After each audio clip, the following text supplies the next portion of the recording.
बहुजन द्रविड़ हित में केंद्रीय सत्ता से विदेशी आर्यों को खदेड़ना जरूरी है। इस विषय पर विस्तृत चर्चा की बीडीपी अध्यक्ष जीवन कुमार भल्ला ने।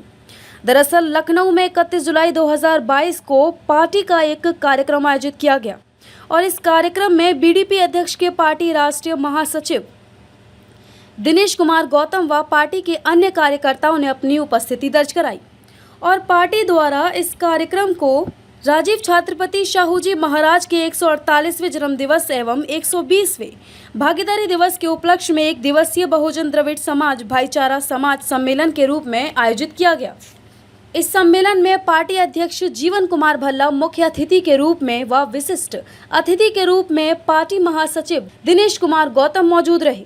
उक्त नेताओं के अलावा अन्य पार्टी के आमंत्रित अतिथि भी सम्मेलन का हिस्सा बने। सर्वप्रथम पार्टी सचिव दिनेश कुमार गौतम ने उपस्थित जन समूह को संबोधित करते हुए कहा कि अपने बहुजन महापुरुषों द्वारा बहुजन हित में किए गए कार्यों के प्रति अपनी कृतज्ञता प्रकट करने के लिए इस प्रकार के कार्यक्रमों का आयोजन काशीराम जी द्वारा किया गया था।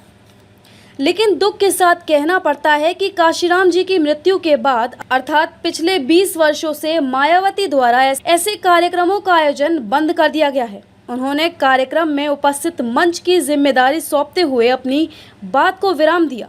तदुपरांत मौजूद सभी वक्ताओं ने अपने विचार व्यक्त किए। हम कुछ वक्ताओं के भाषण के अंश आपके सामने रख रहे हैं। साथियों, जैसा कि आपको मालूम होगा कि भारत मूल रूप से एक द्रविड़ देश है, लेकिन कालांतर में इस भारत भूमि पर विदेशी आर्यों ने आक्रमण कर छल कपट से यहाँ अपना एकाधिकार कायम किया है। द्रविड़ लोग लोकतंत्र में विश्वास रखते हैं, जबकि आर्य निरंकुशता में विश्वास रखते हैं। इसलिए हम बहुजन द्रविड़ लोग आर्यों की इस निरंकुशता का विरोध करते हैं। द्रविड़ भाषा आम लोगों की भाषा है, लेकिन आर्यों द्वारा द्रविड़ों के संसाधनों को हड़पने और उन्हें धोखा देने के लिए संस्कृत को ईश्वर की भाषा घोषित किया गया था। आर्य वैदिक धर्म के संस्थापक हैं, जबकि द्रविड़ों की स्थानीय देवताओं की उपासना करने की एक अनूठी परंपरा रही है। वे प्रकृति में विश्वास करते हैं और हमेशा प्रकृति का आभार व्यक्त करते आए हैं।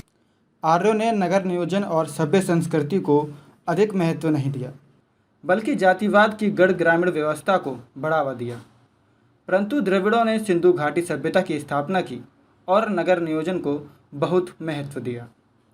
आर्य भारत में जाति व्यवस्था के संस्थापक हैं, जबकि द्रविड़ों के बीच जाति व्यवस्था की अवधारणा का कोई प्रचलन नहीं था। सिंधु घाटी सभ्यता सहित भारत की सभी सभ्यताओं का संबंध द्रविड़ संस्कृति से है। इसलिए इस समय पूरे भारत में द्रविड़वाद को पुनर्जीवित करने और भारत के भविष्य को ध्वस्त करने वाले जातिवाद आर्य मनुवादियों को यहाँ से खदेड़ने का समय है। और बाकी मौजूद वक्ताओं ने भी अपनी बात रखी।